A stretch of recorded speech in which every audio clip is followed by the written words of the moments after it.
Hey everybody, Nick with Story Wood Design. Thanks so much for tuning in to another video here on my YouTube channel. If you're new, thank you very much. A little bit about me, based just west of Indianapolis, Indiana, here in Danville, Indiana. And this is I like to think of it as a successful side hustle here. I do custom cabinetry around the Indianapolis area, have a day job working in tech.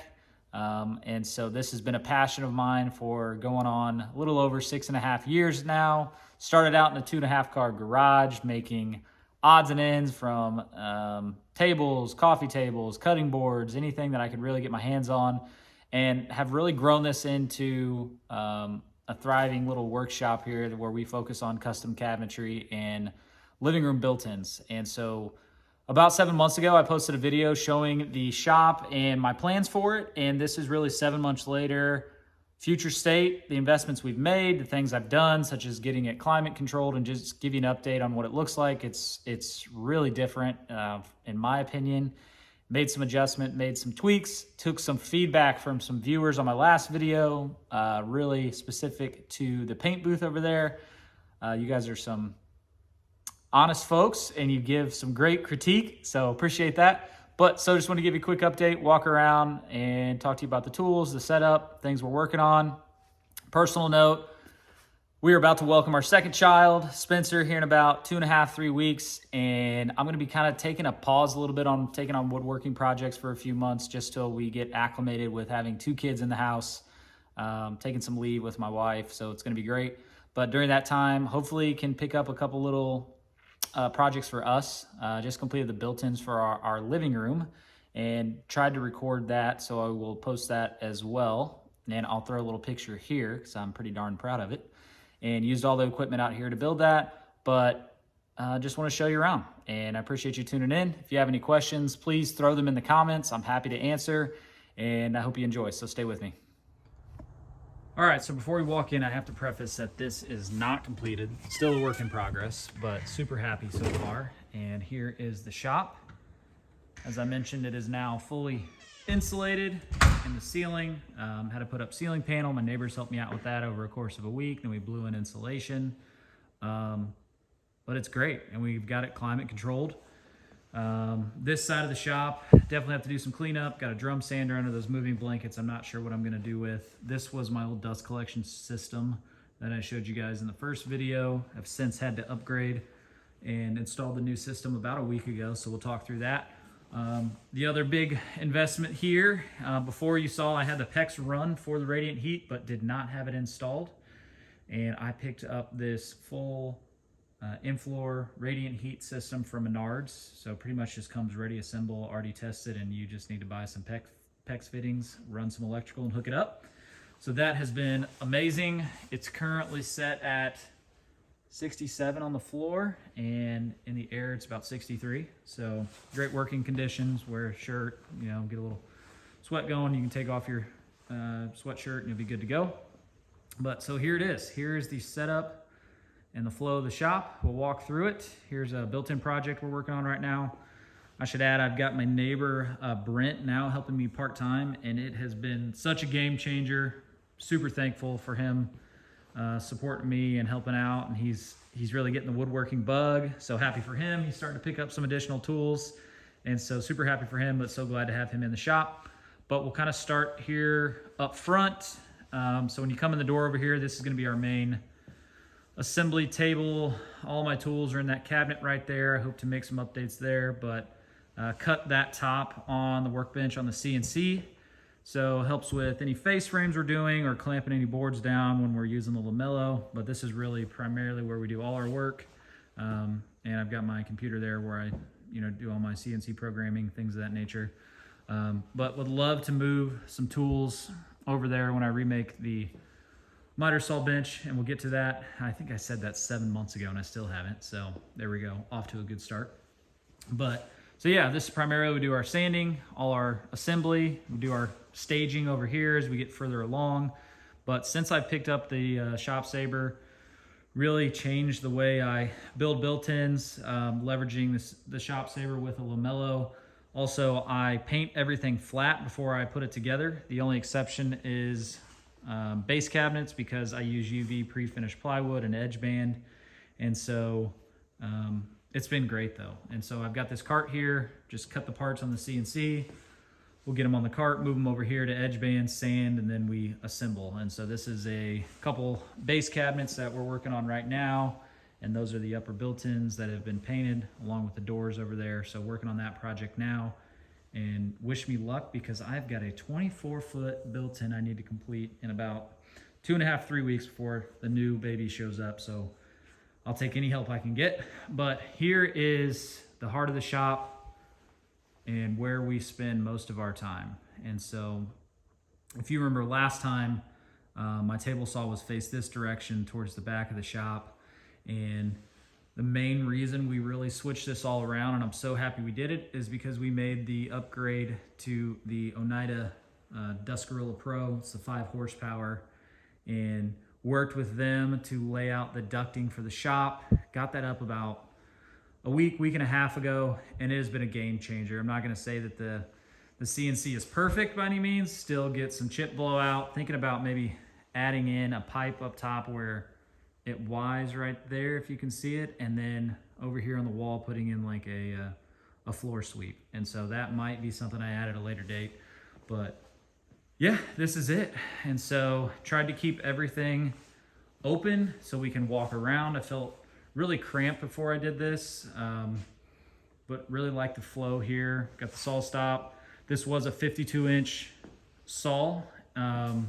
Once I picked up the CNC, I just realized I didn't really need the 52-inch fence. I also had a router table on the end, and so decided for the sake of trying to keep things more organized and get a better flow, I cut down the saw to 39 inches and moved the router over there to its own designated router table. Very happy I did that.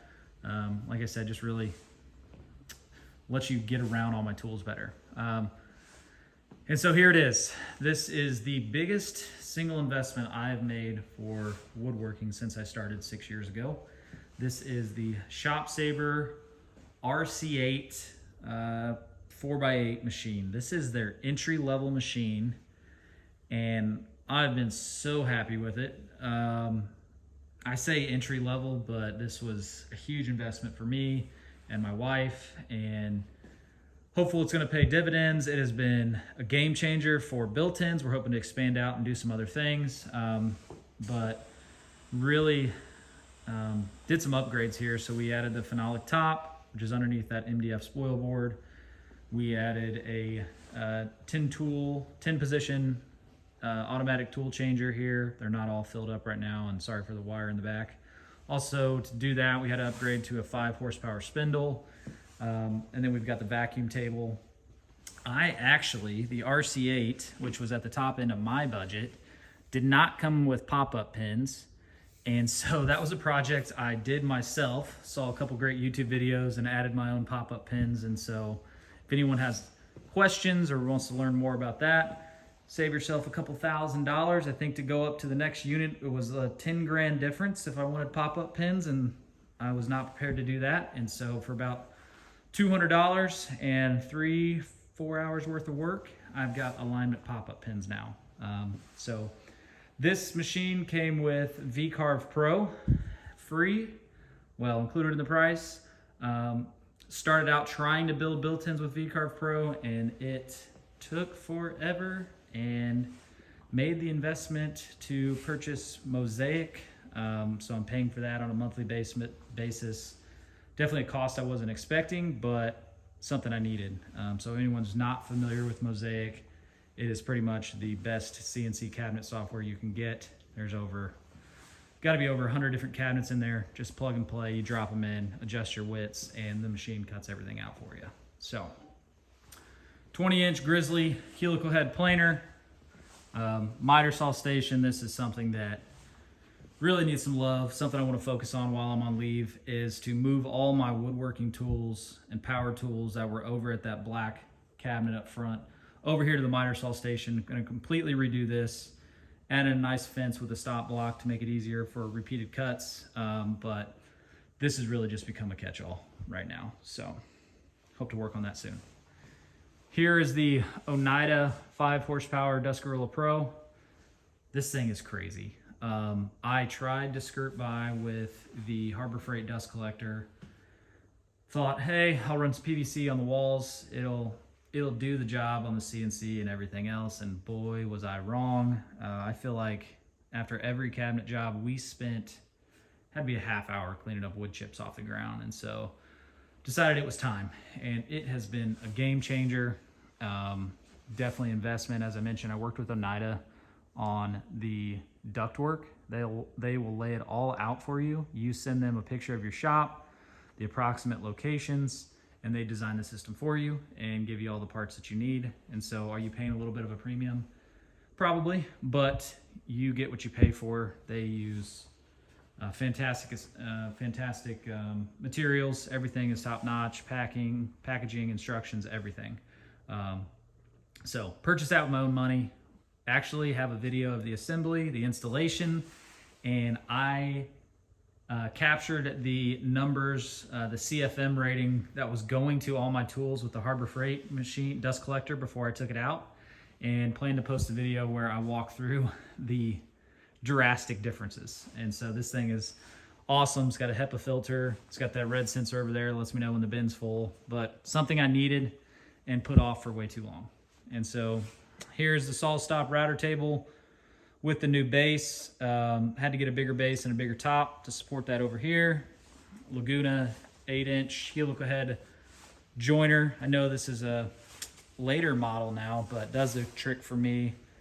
Might look to invest in a 12-inch someday, but right now this works for me, so no complaints there. Did set this up before I insulated to potentially run ductwork from there over to right here at a later date, and I also ran 220 volt behind the toolbox.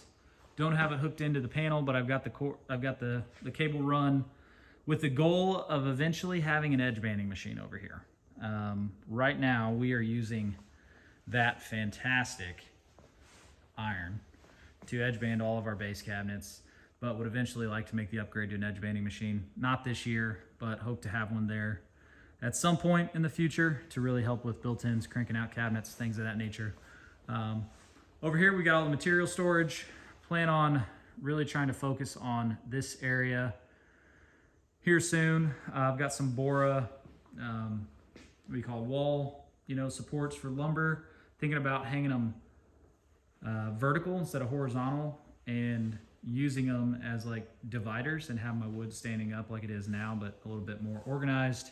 Here's all the plywood. Oh, there's Sophie's workbench. She is probably the best employee. She works for Fruit Snacks.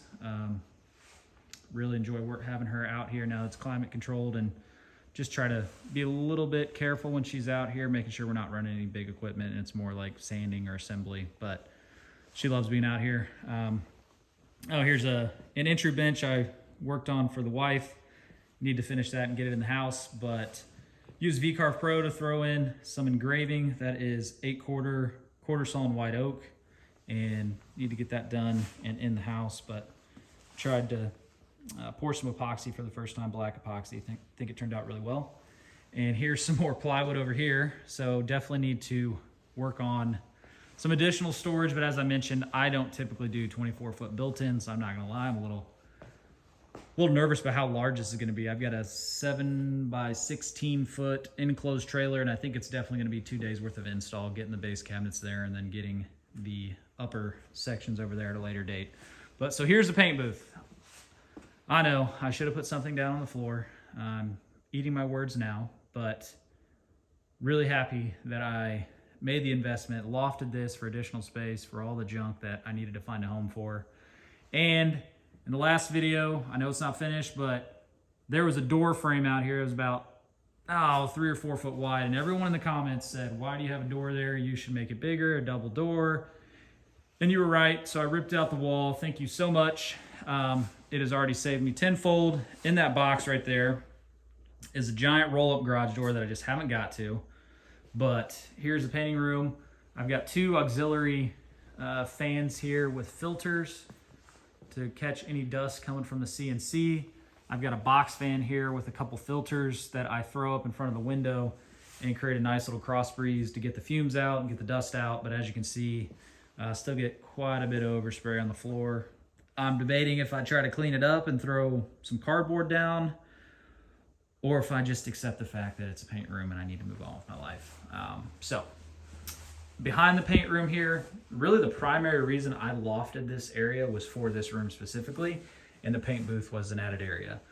But this was everything I needed for the CNC that I did not know about until after I purchased it. So you need quite a bit of shop air to run the automatic tool changer. You have to make sure you have clean, dry shop air. So added in an air dryer, multiple filters, and then really this room was for this. This is the vacuum pump for the CNC from Shop Saver, and it is extremely loud, very strong, but needed a way to try to muffle that, because without it you would need headphones and couldn't hear anyone out there. Way louder than the new dust collector. So what I did was walled it off, got some noise dampening insulation on the walls, got another exhaust fan here with a filter on it to help cool this room. If I didn't, this room would get up to like 90, 95 degrees while I'm running the vacuum pump in conjunction with the air compressor. So super happy I did it. Excuse me. Picked up this thermostat that goes with the exhaust fans, and you can set it to a temp, and when it gets too high the fans automatically kick on, so it kind of creates that cross breeze and sucks it out the back of the shop. So that's really it. So I'm super happy with how things are progressing. Hope to eventually get some white metal hung vertically to go above all the plywood to really close off the insulation and finish the shop. Also gonna take some plywood running around the base all the way around here, and then also put metal above that as well. But it's a start. I'm fully insulated. I'm able to work here in the winter. It was, -20 here 2 or 3 weeks ago in Indiana for about a week straight. And while my electric bill is gonna be awful, it was workable out here. It was, 45, 50, got a big diesel heater, kick it on for 10 or 15 minutes, and the shop was good. And so super blessed that I've got a place to work, make some additional income for the family, and really live out my passion. And so I hope you guys enjoy the video. If you have any questions, let me know. Again, this is the culmination of 6 years of work building a business. It has been hard. My wife has not loved me she's always loved me, but not liked me at times. But like to think it's worth it. She's had my back though, and it's fun to kind of see this grow, and excited to see where it goes. But until then, thanks so much for tuning in. My name is Nick with Stoya Wood Design. Please come back to the channel. I'll be sure to post some more videos here in the future, and look forward to talking to you on the next one. Have a good one.